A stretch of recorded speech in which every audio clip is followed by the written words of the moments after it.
আলহাজ রাজুল করিম খান চুন্নু ভাইয়ের সুযোগ্য সহদর ছোট টাকার বিনিময়ে বাংলাদেশ জাতীয়তাবাদী দল যদি মনোনয়ন দিত তাহলে কিশোরগঞ্জ করতে চাই বাংলাদেশ জাতীয়তাবাদী দল এক নায়কতন্ত্র।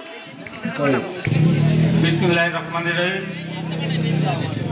আজকের নেতারা বলে কি যে চুন্নু ভাই এই কোন চুন্নু ভাইকে চান না ভাই সবাই? দুইজি চুন্নু ভাইকে চান? চুন্নু ভাইকে দেশের উন্নয়নের আর এক রূপকার জননেতা তারেক রহমান শ্রদ্ধা পায়।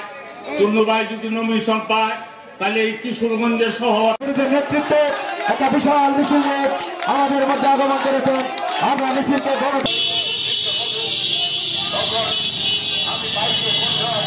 আমাদের রশিদাবাদ ইউনিয়নের জহির মেম্বার এটি অনেক বাধ্যতা দিয়ে বলে গেছে। একজন বিচক্ষণ ব্যক্তি, একজন বিচারপতি, একজন শিক্ষিত ব্যক্তি কিশোরগঞ্জের রাজনীতি।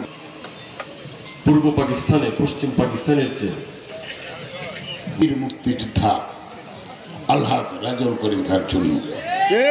এই 31 দফা যেহেতু রাষ্ট্র কাঠামো মেরামত করার জন্য প্রয়োজন, এইগুলি রাষ্ট্রীয় ক্ষমতায় যখন আমাদের দল আসবে একটা একটা করে দফা আমরা পূর্ণ করব, গণনার জন্য বাস্তবায়ন করব।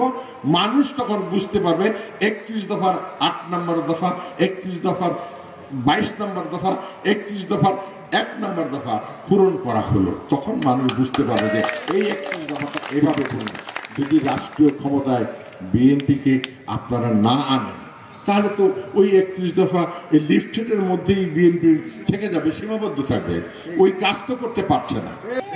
আর পুলিশ বাহিনীর কাছেও আমার একটা সবিনয় অনুরোধ থাকবে, আপনারা কিন্তু এখন স্বৈরাচার সরকারের পুলিশ বাহিনী নন, আপনারা এখন মানবিক পুলিশ। আপনারা আমাদের সাথে, আমাদের শিশু সন্তানদের সাথে, আমাদের মুরব্বীদের সাথে আমরা যেভাবে ব্যবহার করি আপনারা তাদের সাথে সম্মানের সাথে কথা বলে ব্যবহার করবেন।